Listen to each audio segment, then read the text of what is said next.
El libro de Levítico no pierde el tiempo con preámbulos geográficos o introducciones biográficas, comienza con un Dios que habla desde el corazón mismo del tabernáculo, marcando una transición fundamental en la relación con su pueblo. Tras la construcción del santuario en el Éxodo, la gloria divina había descendido de tal manera que ni siquiera Moisés podía entrar. El primer capítulo de Levítico es la solución a ese problema de acceso, es el protocolo de entrada para el hombre común que desea presentarse ante la majestad absoluta. Este capítulo se enfoca exclusivamente en el holocausto, o hola en hebreo, que significa literalmente lo que asciende. A diferencia de otros sacrificios donde parte de la carne era consumida por los sacerdotes o el oferente, el holocausto era entregado totalmente al fuego. Esta totalidad simboliza una rendición absoluta, una entrega sin reservas de la voluntad humana hacia lo divino. El proceso descrito es meticuloso y cargado de un simbolismo que hoy puede parecer distante, pero que en su contexto era profundamente visceral. Se le instruye al individuo que, si desea presentar una ofrenda de ganado vacuno, ésta debe ser un macho sin defecto. La perfección física del animal no era un capricho estético, sino una representación de la integridad del corazón del oferente. No se puede entregar a Dios lo que sobra, lo que está herido o lo que no tiene valor. El ritual comienza en la entrada de la tienda de reunión, un espacio fronterizo entre lo profano y lo sagrado. Allí, el adorador debe realizar un gesto cargado de significado, poner su mano sobre la cabeza del animal.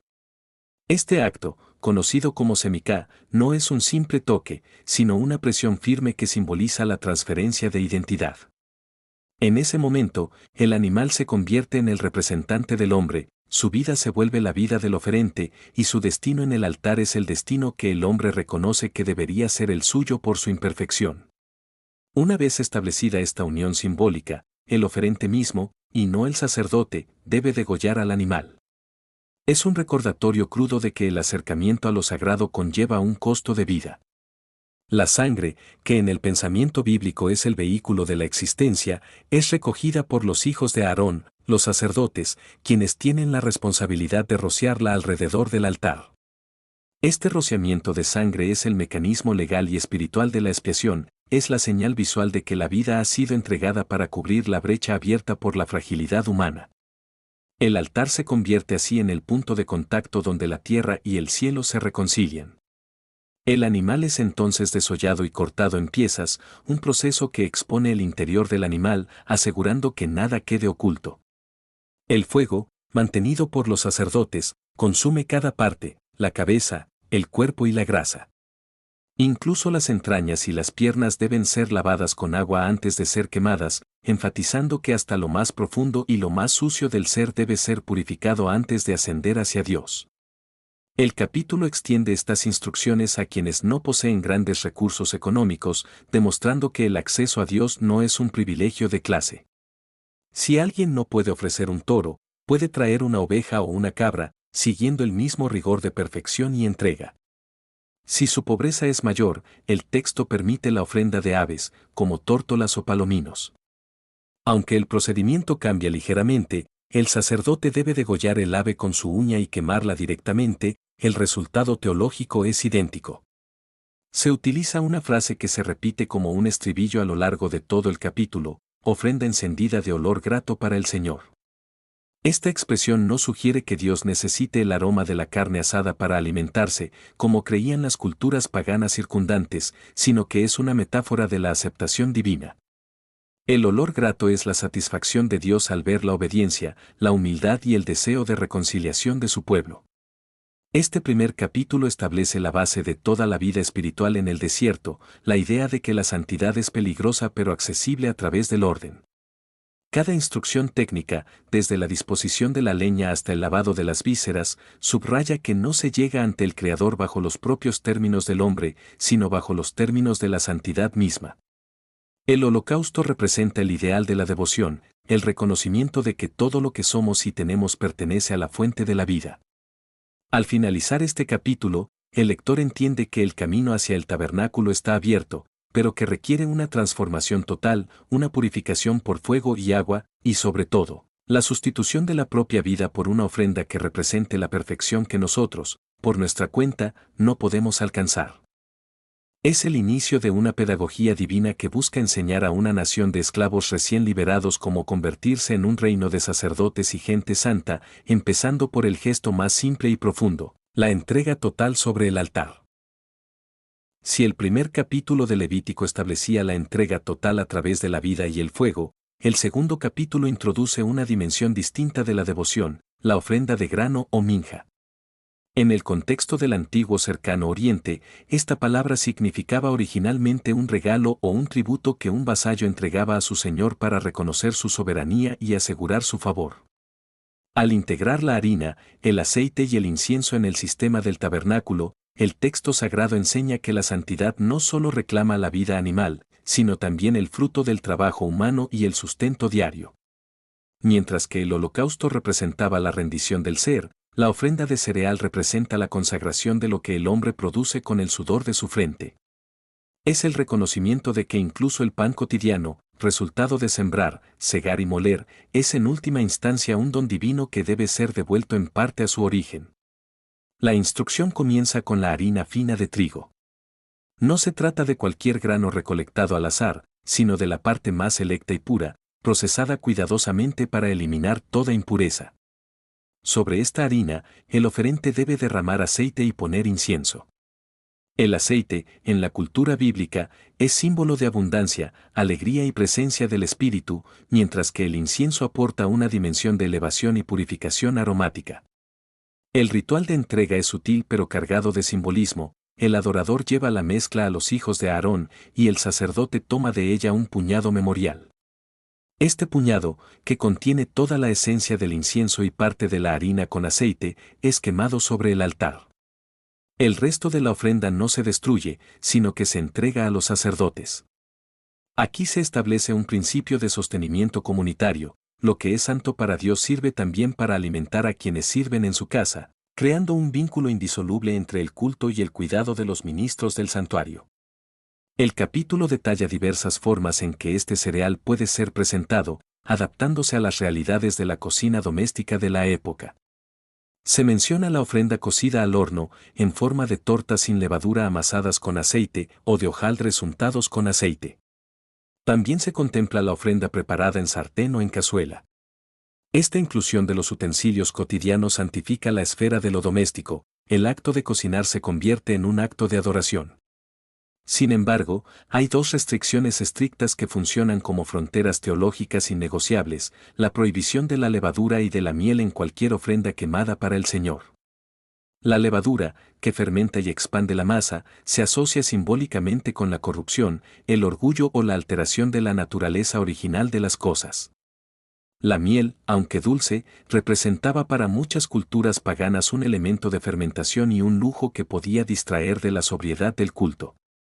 Al excluir estos elementos, el ritual exige una pureza elemental, una honestidad sin aditivos ni inflamientos artificiales. En contraste con la exclusión de la levadura, el texto introduce un mandato imperativo: sazonarás con sal toda ofrenda que presentes. Se le llama explícitamente la sal del pacto de tu Dios. La sal, conocida por sus propiedades preservativas y su capacidad para dar sabor, era en la antigüedad un símbolo de lealtad y permanencia. Un pacto de sal era un acuerdo que no se podía corromper ni olvidar.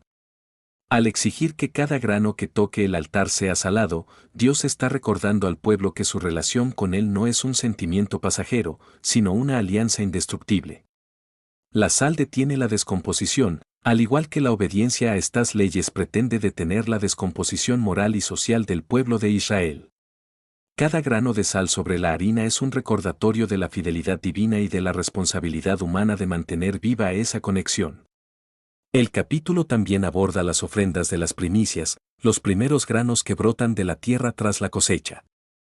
Estos no se presentan como harina fina procesada, sino como espigas verdes tostadas al fuego y grano desgranado de la espiga fresca. Es la celebración de la esperanza y la gratitud inmediata. Al igual que con la harina, se le añade aceite e incienso, transformando un producto agrícola crudo en una ofrenda encendida.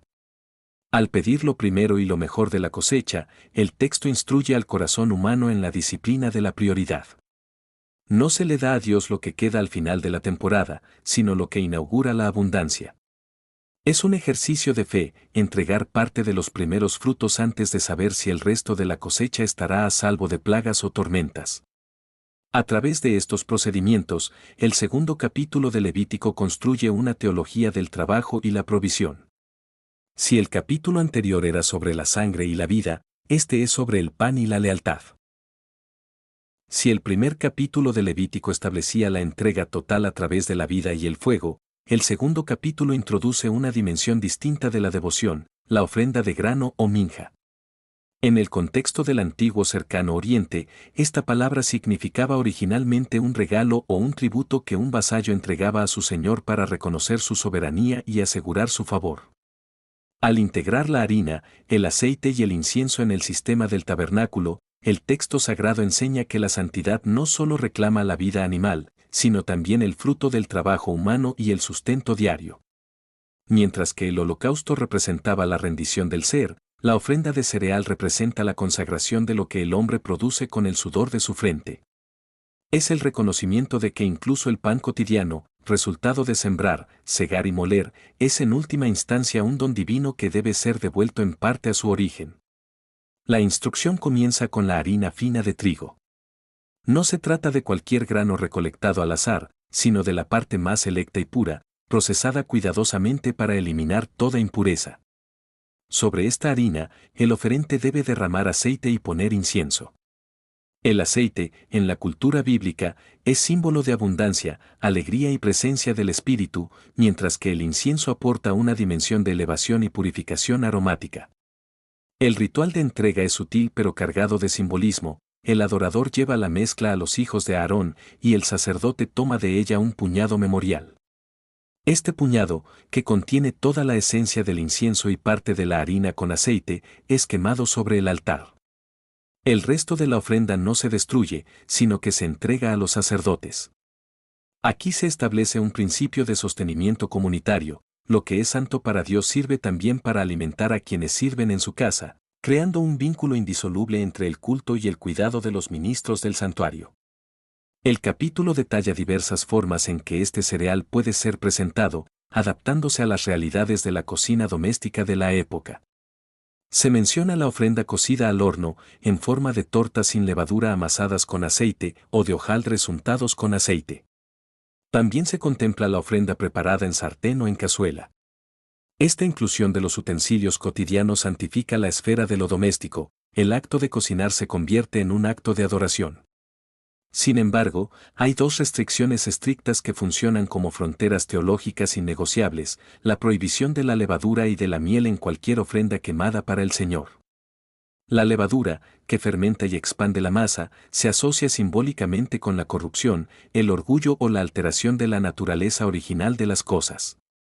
La miel, aunque dulce, representaba para muchas culturas paganas un elemento de fermentación y un lujo que podía distraer de la sobriedad del culto. Al excluir estos elementos, el ritual exige una pureza elemental, una honestidad sin aditivos ni inflamientos artificiales. En contraste con la exclusión de la levadura, el texto introduce un mandato imperativo: sazonarás con sal toda ofrenda que presentes. Se le llama explícitamente la sal del pacto de tu Dios. La sal, conocida por sus propiedades preservativas y su capacidad para dar sabor, era en la antigüedad un símbolo de lealtad y permanencia. Un pacto de sal era un acuerdo que no se podía corromper ni olvidar. Al exigir que cada grano que toque el altar sea salado, Dios está recordando al pueblo que su relación con Él no es un sentimiento pasajero, sino una alianza indestructible. La sal detiene la descomposición, al igual que la obediencia a estas leyes pretende detener la descomposición moral y social del pueblo de Israel. Cada grano de sal sobre la harina es un recordatorio de la fidelidad divina y de la responsabilidad humana de mantener viva esa conexión.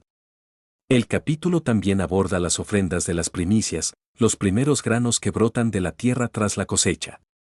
Estos no se presentan como harina fina procesada, sino como espigas verdes tostadas al fuego y grano desgranado de la espiga fresca. Es la celebración de la esperanza y la gratitud inmediata. Al igual que con la harina, se le añade aceite e incienso, transformando un producto agrícola crudo en una ofrenda encendida. Al pedir lo primero y lo mejor de la cosecha, el texto instruye al corazón humano en la disciplina de la prioridad. No se le da a Dios lo que queda al final de la temporada, sino lo que inaugura la abundancia. Es un ejercicio de fe, entregar parte de los primeros frutos antes de saber si el resto de la cosecha estará a salvo de plagas o tormentas. A través de estos procedimientos, el segundo capítulo de Levítico construye una teología del trabajo y la provisión. Si el capítulo anterior era sobre la sangre y la vida, este es sobre el pan y la lealtad. Nos enseña que el camino hacia lo sagrado no solo pasa por momentos de sacrificio dramático, sino por la rectitud en los detalles más pequeños de la existencia, como molemos el grano, qué ingredientes evitamos, cómo compartimos el alimento con los líderes de la comunidad y cómo recordamos el pacto en cada bocado de sal. La ofrenda de cereal es la respuesta del hombre que reconoce que no solo de pan vive el hombre, sino de la relación con aquel que hace brotar el trigo de la tierra. Al final, el aroma del incienso mezclado con el grano tostado se eleva desde el altar como un testimonio silencioso de que el trabajo humano, cuando se ofrece con manos limpias y corazón sincero, es verdaderamente un olor grato para el Creador. Es la santificación de lo ordinario, la transformación de la harina común en un memorial eterno ante la presencia divina. Tras el fuego consumidor del holocausto y la quietud devocional de la ofrenda de cereal, el tercer capítulo de Levítico introduce un rito que define la esencia de la comunión comunitaria, el sacrificio de paz o selamín. Esta palabra, derivada de la raíz salom, no solo implica la ausencia de guerra, sino una plenitud, bienestar y armonía total entre las partes. A diferencia de los rituales anteriores, donde el oferente entregaba todo a Dios o compartía una porción con el sacerdote, el sacrificio de paz es el único en el que el adorador también participa de la comida. Es, en su esencia, una cena de celebración, un banquete sagrado donde Dios, el sacerdote y el laico se sientan, simbólicamente, a la misma mesa. Este capítulo detalla los protocolos para asegurar que esta comunión no pierda su carácter sagrado, estableciendo límites claros sobre que pertenece exclusivamente a la divinidad y que puede ser compartido por los hombres. El proceso comienza con la selección del animal, que puede ser del ganado vacuno, ovino o caprino. A diferencia del holocausto, aquí se permite que el animal sea tanto macho como hembra, lo que amplía las posibilidades para el oferente y enfatiza que la paz y el bienestar son accesibles en diversas circunstancias. Sin embargo, el requisito de la perfección física permanece inalterable, debe ser un animal sin defecto. La integridad del sacrificio sigue siendo el espejo de la intención del corazón. El oferente lleva al animal a la entrada de la tienda de reunión y, al igual que en el rito anterior, apoya su mano sobre la cabeza del animal. Este gesto de identificación es aquí menos una transferencia de culpa y más una declaración de gratitud o el cumplimiento de un voto. Al degollar al animal, los sacerdotes rocían la sangre alrededor del altar, marcando el espacio con el sello de la vida entregada, lo que santifica el banquete que está por comenzar. La distinción más crítica en este capítulo radica en la porción que se reserva para el fuego, descrita con una precisión casi anatómica. Dios reclama para sí toda la grasa, Heleb, que cubre las entrañas, la grasa que está sobre los intestinos, los dos riñones con la grasa que los rodea y el lóbulo del hígado. En el pensamiento antiguo, la grasa no era vista como un desecho, sino como la parte más rica, sustanciosa y vital del animal, representaba la crema de la existencia. Los riñones y el hígado eran considerados los asientos de las emociones, los deseos y la voluntad profunda. Al exigir que estas partes sean quemadas sobre el altar como una ofrenda encendida de olor grato, el texto establece que lo mejor, lo más íntimo y lo más vital de nuestra prosperidad le pertenece únicamente a Dios. El hombre puede disfrutar de la carne, pero la esencia del bienestar, la fuente misma de la grasa de la vida, debe ser devuelta al Creador. Cuando el sacrificio es un cordero, se añade una instrucción específica sobre la cola gorda, una característica común en ciertas razas de ovejas del cercano oriente que almacenan allí grandes reservas de energía. Esta cola debía ser cortada cerca del espinazo y ofrecida íntegramente al fuego.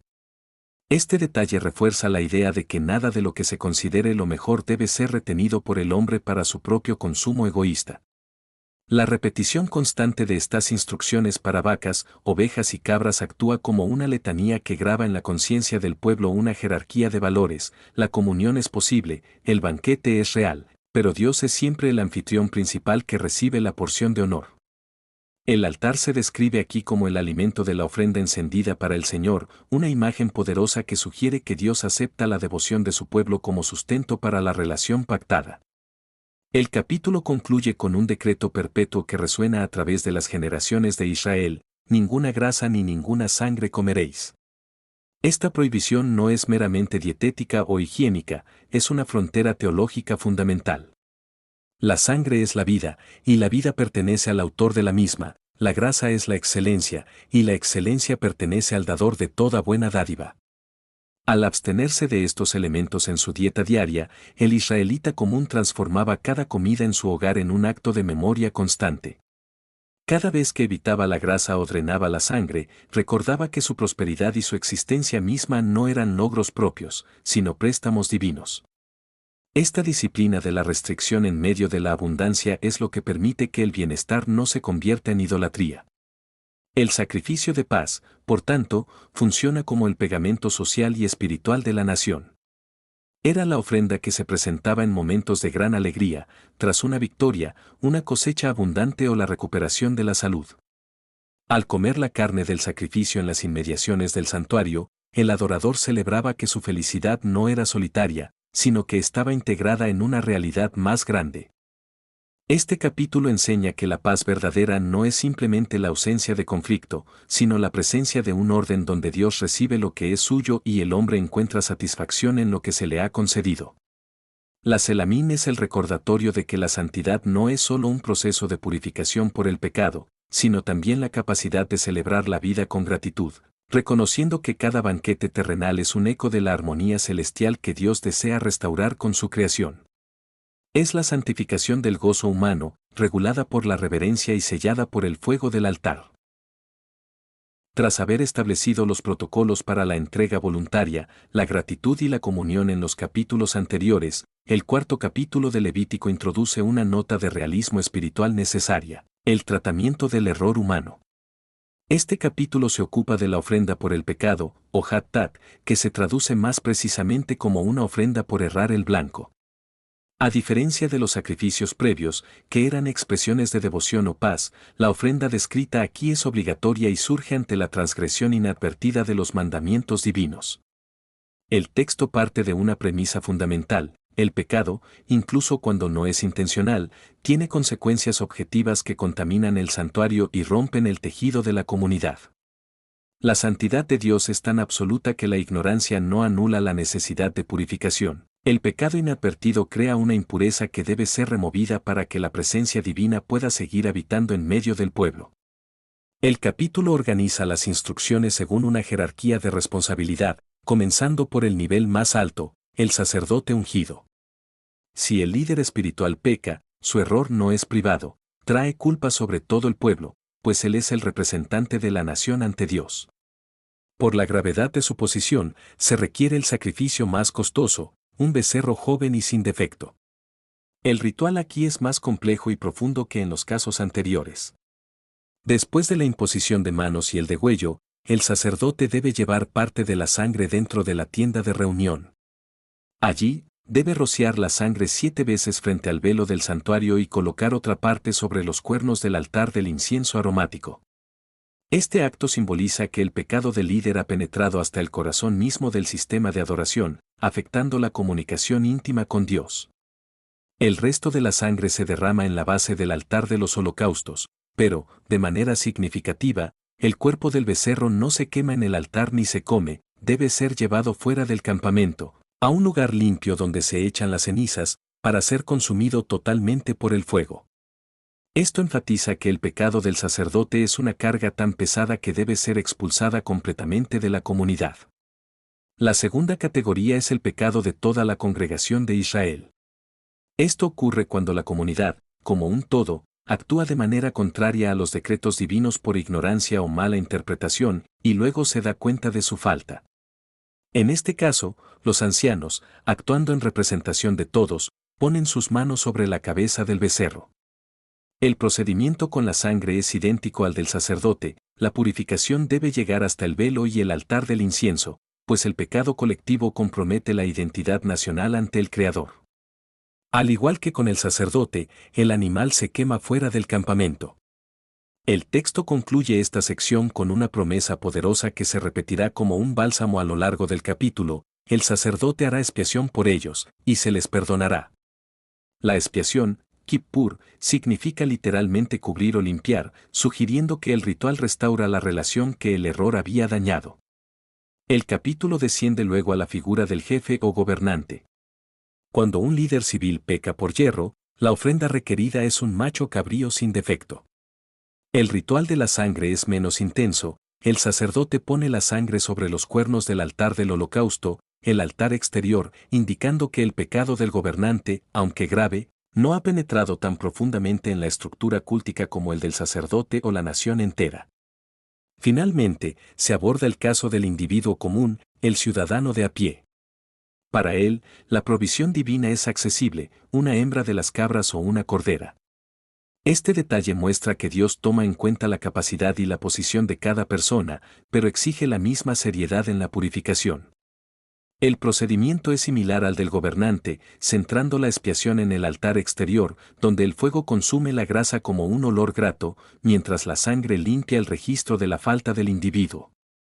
Un elemento fascinante de este capítulo es la descripción del pecado como algo que ocurre casi independientemente de la voluntad maliciosa.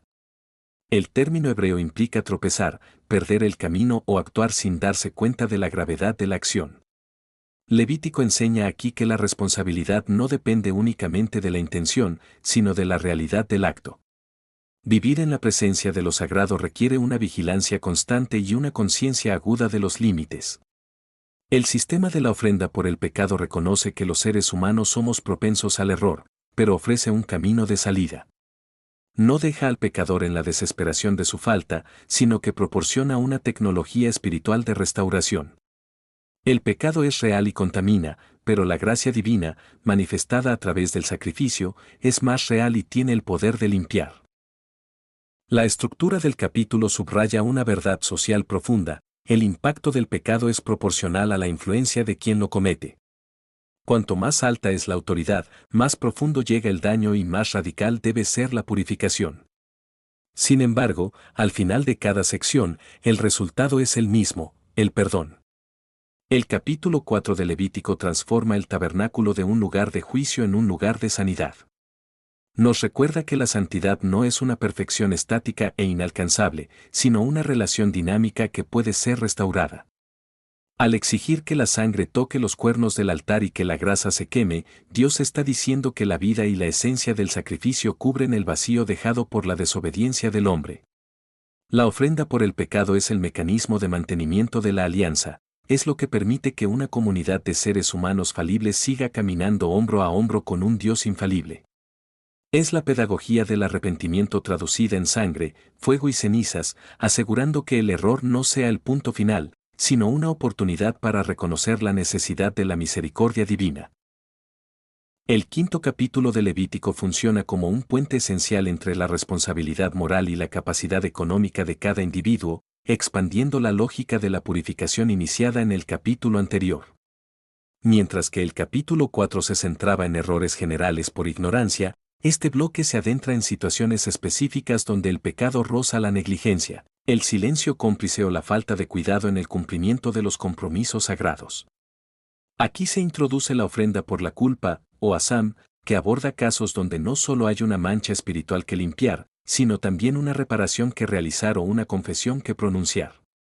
El texto comienza describiendo situaciones de la vida cotidiana donde la integridad se pone a prueba: el testigo que guarda silencio cuando se le pide declarar bajo juramento, aquel que toca accidentalmente algo impuro, ya sea un cadáver de animal o una impureza humana, y se olvida de purificarse, o la persona que hace un juramento apresurado sin medir las consecuencias. En todos estos casos, la ley divina establece que el individuo es culpable en el momento en que se da cuenta de su falta, eliminando la excusa del olvido como un escudo permanente ante la responsabilidad. La primera gran lección de este capítulo es la obligatoriedad de la confesión. No basta con presentar un animal en el altar, el oferente debe declarar explícitamente en qué ha pecado. Este acto de verbalizar la falta transforma el sacrificio de un simple rito mecánico en un ejercicio de introspección y honestidad. La confesión es el reconocimiento de que se ha roto la armonía con Dios y con el prójimo, y es el requisito previo para que la sangre del sacrificio tenga su efecto expiatorio. Para estas faltas, la norma general es el sacrificio de una hembra del rebaño, ya sea una cordera o una cabra. Sin embargo, es aquí donde Levítico despliega una de las manifestaciones más conmovedoras de la justicia y la compasión divina, la escala de sustitución por pobreza. El legislador divino reconoce que no todos los israelitas poseen rebaños y que la necesidad de perdón no debe estar limitada por la cuenta bancaria del pecador. Si alguien no tiene los medios para una oveja, Dios acepta 2 tórtolas o 2 palominos, uno servirá como ofrenda por el pecado y el otro como holocausto. Esta provisión asegura que la culpabilidad no se convierta en una carga perpetua para los más pobres, democratizando el acceso a la reconciliación. Pero el capítulo va todavía más allá en su condescendencia. Si la pobreza del individuo es tan extrema que ni siquiera puede permitirse 2 aves, la ley permite que presente una ofrenda de harina fina, la 10ª parte de un efá. En este caso extraordinario, a la harina no se le debe poner aceite ni incienso, porque es una ofrenda por el pecado y no una ofrenda de cereal festiva, su carácter debe ser sobrio y despojado. Al quemar un puñado de esta harina sobre el altar, el sacerdote realiza la expiación por el indigente con el mismo valor espiritual que si hubiera sacrificado un toro. Esto establece un principio revolucionario para la época: ante la santidad de Dios, la sinceridad del arrepentimiento y la obediencia al rito pesan más que el valor de mercado de la ofrenda. Dios no busca la carne del animal, sino el corazón que reconoce su error y busca restaurar el vínculo a través de los medios que tiene a su alcance. El pecado se perdona no por el precio de la sangre, sino por la fidelidad a la instrucción divina que permite que incluso un puñado de harina cubra la transgresión. La segunda mitad del capítulo se enfoca en las ofensas contra las cosas sagradas del Señor y los pecados contra el prójimo que implican fraude o robo. Aquí la ofrenda por la culpa adquiere un carácter de restitución legal. Si alguien peca inadvertidamente en relación con las cosas consagradas, quizás comiendo algo reservado para los sacerdotes o reteniendo un diezmo, el sacrificio requerido es un carnero sin defecto, tasado según el ciclo del santuario. Pero la purificación espiritual no es suficiente en este caso, se exige la reparación del daño material. El culpable debe restituir lo que defraudó y añadir una 1/5 parte adicional, un 20% de multa reparadora, que se entrega al sacerdote. Esta misma lógica se aplica a los pecados contra la propiedad del prójimo, el engaño en un depósito, el robo por extorsión o el hallazgo de algo perdido que se niega bajo juramento falso. La ley es tajante: la reconciliación con Dios es imposible mientras no se haya hecho justicia con el hermano. El individuo debe devolver el total de lo robado más el recargo del 20% antes de presentarse ante el altar con su carnero. Este sistema integra la fe con la ética social de una manera indisoluble. Levítico enseña que pecar contra el prójimo es también una infidelidad hacia Dios, y que el culto no puede usarse como un escape para evitar las responsabilidades civiles. La ofrenda por la culpa es, por tanto, una herramienta de cohesión social que desalienta la deshonestidad y fomenta la restitución voluntaria. Al imponer un recargo económico, el texto asegura que el pecado no sea rentable, pero al ofrecer el perdón a través del carnero, asegura que el pecador no sea excluido permanentemente de la comunidad. El carnero de la culpa actúa como el pago por la profanación, limpiando la conciencia del individuo y restaurando su estatus como miembro digno del pacto. El sacerdote, al realizar la expiación, actúa como el mediador que cierra la brecha, permitiendo que el flujo de la vida comunitaria continúe sin el lastre del resentimiento o la deuda pendiente. En resumen, el capítulo 5 de Levítico nos presenta a un Dios que es tanto un juez meticuloso de la propiedad y la palabra, como un padre profundamente consciente de las limitaciones de sus hijos. A través de la confesión, la escala de ofrenda según la capacidad económica y la exigencia de restitución, el texto construye una cultura de responsabilidad y cuidado. Nos recuerda que nuestras palabras, juramentos, nuestros silencios, testigos, nuestras manos, lo que tocamos, y nuestro bolsillo, lo que poseemos, están todos bajo la mirada de lo sagrado. La santidad no es un concepto etéreo que flota sobre el campamento, sino una realidad práctica que regula cómo tratamos la propiedad ajena y cómo manejamos nuestra propia pobreza. Al final del capítulo, queda claro que no hay pecado tan pequeño que pueda ser ignorado, ni pecador tan pobre que no pueda ser perdonado, siempre y cuando esté dispuesto a decir la verdad, reparar el daño y confiar en la provisión del altar.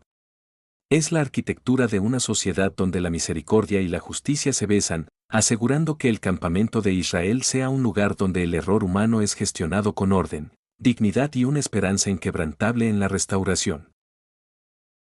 El sexto capítulo de Levítico marca un cambio de perspectiva fundamental en la narrativa del tabernáculo. Mientras que los capítulos anteriores se enfocaban en las instrucciones para el ciudadano común que traía su ofrenda, aquí la voz de Dios se dirige específicamente a Aarón y a sus hijos. Este capítulo establece la ley o el protocolo interno para los encargados de mantener vivo el fuego de la relación entre el cielo y la tierra. La responsabilidad del sacerdote no termina cuando el animal es sacrificado, de hecho, es allí donde comienza su labor más rigurosa y simbólica. El texto inicia con un mandato que resuena con una fuerza poética y espiritual abrumadora: el fuego arderá continuamente en el altar, no se apagará.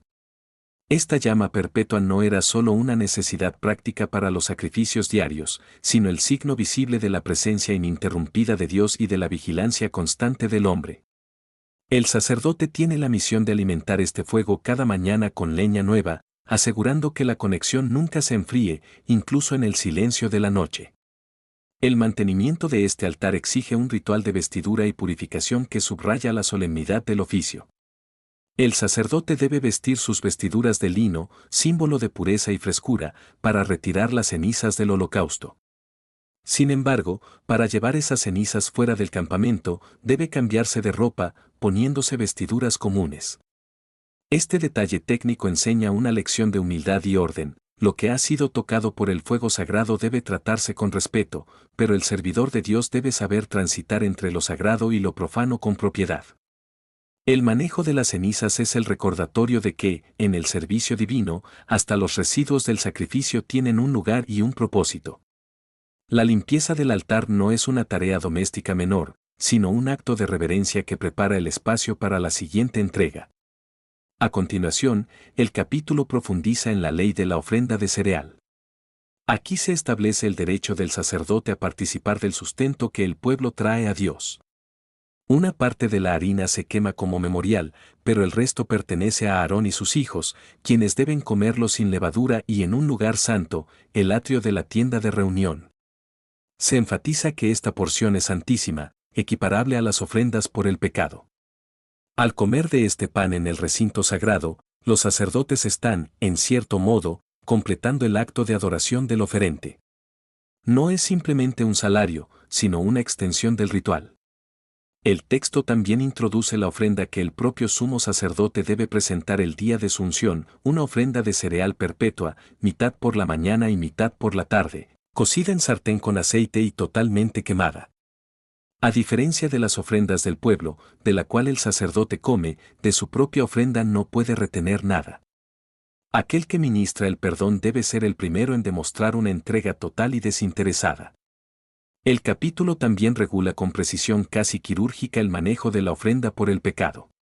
Debido a que este sacrificio carga con la impureza de la falta del pueblo, su carne se considera extremadamente santa y peligrosa a la vez. Cualquier cosa que toque esta carne queda santificada, y si la sangre salpica la vestidura del sacerdote, ésta debe ser lavada en un lugar sagrado.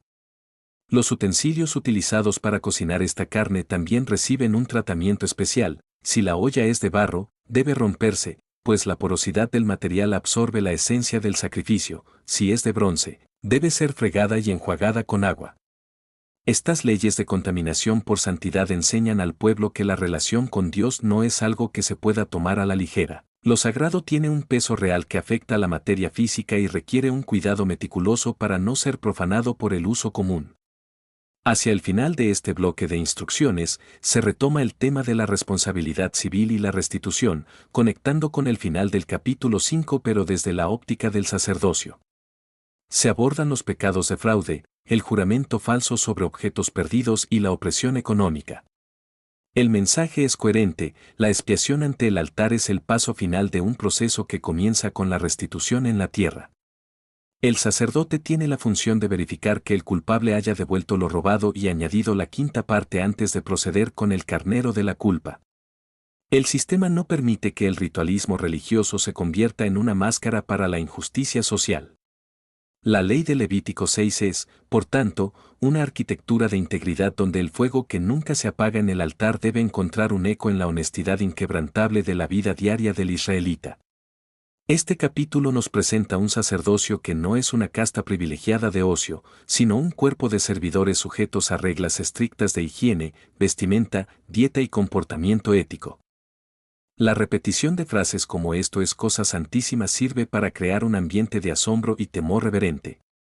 El sacerdote vive en una tensión constante, debe ser lo suficientemente puro para tocar lo que Dios ha santificado, pero lo suficientemente humano para mediar por el pecado del pueblo.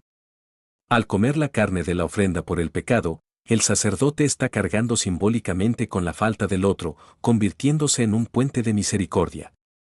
El capítulo 6 de Levítico, con su fuego perpetuo y sus vasijas rotas, nos recuerda que el servicio a Dios es una labor de atención plena, donde la excelencia en el detalle técnico es la expresión externa de una devoción interna que no puede permitirse el lujo de la negligencia.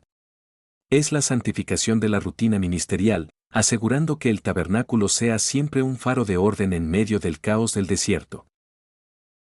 El séptimo capítulo de Levítico actúa como el gran cierre del manual de sacrificios, proporcionando los detalles finales que aseguran que nada quede al azar en la interacción entre el hombre, el sacerdote y la divinidad.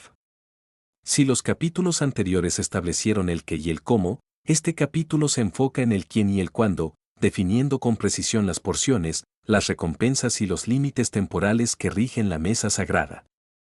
Es un texto que respira un profundo sentido de orden y justicia distributiva, asegurando que tanto los que sirven en el altar como los que presentan la ofrenda comprendan su lugar en el banquete de la alianza.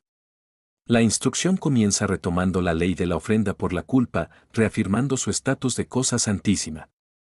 Se especifica que el animal debe ser degollado en el mismo lugar que el holocausto, y su sangre debe ser rociada alrededor del altar, pero añade un detalle administrativo crucial: la piel del animal sacrificado pertenece al sacerdote que realiza el acto. Este es un recordatorio práctico de que el servicio sagrado conlleva un sustento digno, transformando el cuero en un recurso para quien dedica su vida al santuario. El capítulo profundiza luego en la logística de las ofrendas de cereal, distinguiendo entre aquellas que se cocinan al horno, en sartén o en cazuela. Se establece que estas ofrendas pertenecen al sacerdote que las ofrece, mientras que la harina seca o amasada con aceite debe distribuirse equitativamente entre todos los hijos de Aarón. Esta distinción promueve una economía de justicia y fraternidad dentro del cuerpo sacerdotal, evitando la acumulación de recursos en manos de unos pocos y fomentando la cooperación. Sin embargo, el corazón del capítulo 7 se dedica a expandir la ley del sacrificio de paz, subdividiéndolo en 3 categorías según la intención del oferente: la acción de gracias, el voto y la ofrenda voluntaria. Cada una tiene su propio ritmo y urgencia. En el caso del sacrificio de acción de gracias, la gratitud debe ser inmediata y total. La carne del animal debe comerse el mismo día en que se ofrece, no se puede dejar nada para la mañana siguiente. Esta regla combate la procrastinación en el agradecimiento y obliga al oferente a compartir su banquete con rapidez, invitando a otros a participar de su alegría antes de que el tiempo agote la oportunidad. En contraste, si el sacrificio es por un voto o una ofrenda voluntaria, la ley es ligeramente más flexible, permitiendo que la carne se consuma también al segundo día. Pero el tercer día marca un límite infranqueable: cualquier resto debe ser quemado. Comer la carne al tercer día no es solo una falta de higiene, sino un acto de profanación que anula el sacrificio original.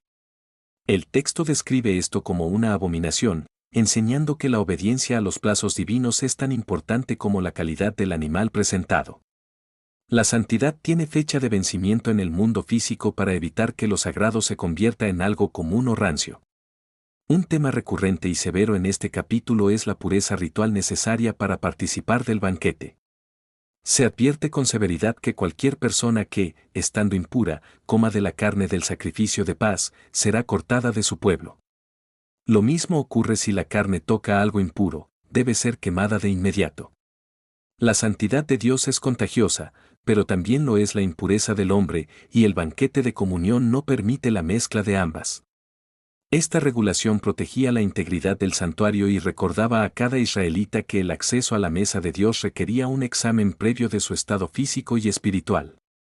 No se podía participar de la paz divina mientras se ignoraban las leyes de la limpieza.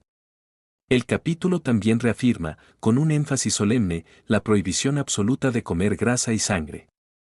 Dios habla directamente a Moisés para que diga a los hijos de Israel que la grasa de animales que mueren por sí mismos o son despedazados por fieras puede usarse para cualquier otro fin, pero nunca para alimento. La sangre, por su parte, es objeto de una prohibición universal, sin importar si proviene de aves o de ganado. La transgresión de esta norma conlleva la expulsión de la comunidad. Al retirar estos elementos de la dieta humana, Levítico obliga al pueblo a reconocer diariamente que la vida, la sangre y la excelencia, la grasa, son territorios reservados para la soberanía de Dios. Es un ejercicio de autolimitación que eleva el acto biológico de comer a un nivel de disciplina teológica. Hacia el final, el texto define las porciones de los sacerdotes en el sacrificio de paz. Se introduce el concepto de la ofrenda mecida y la ofrenda elevada. El pecho del animal debe ser mecido ante el Señor y luego entregado a Aarón y sus hijos, mientras que la pierna derecha se entrega al sacerdote que oficia como una contribución especial. Estos movimientos físicos, mecer y elevar, simbolizan que la porción es primero entregada a Dios y luego devuelta por Él para el sustento de sus servidores. De esta manera, el sacerdote no recibe su alimento del hombre, sino de la mano de Dios mismo.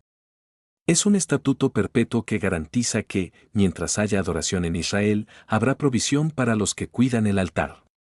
El capítulo concluye con un resumen que actúa como una firma notarial sobre todo el bloque legislativo. Esta es la ley del holocausto, de la ofrenda, del sacrificio por el pecado, de la ofrenda por la culpa, de las consagraciones y del sacrificio de paz. Se nos recuerda que estas instrucciones fueron dadas en el monte Sinaí, en el desierto, vinculando los detalles técnicos del ritual con la gran narrativa de la liberación y el pacto. El capítulo 7 transforma lo que podría ser un simple carnicero en un teólogo y lo que podría ser una cena común en un sacramento. Establece que la santidad no es una idea abstracta, sino una serie de acciones concretas: lavar, quemar, compartir, esperar y obedecer. Al cerrar este ciclo, el pueblo de Israel queda equipado con el conocimiento necesario para mantener la presencia de Dios en su campamento, entendiendo que la paz verdadera es el resultado de un orden sagrado donde cada cual recibe lo que le corresponde y donde Dios es honrado como el anfitrión supremo de la vida. Con estas leyes, el escenario queda listo para que el sacerdocio comience su función práctica, llevando al pueblo de la teoría de la ley a la realidad de la convivencia con lo divino.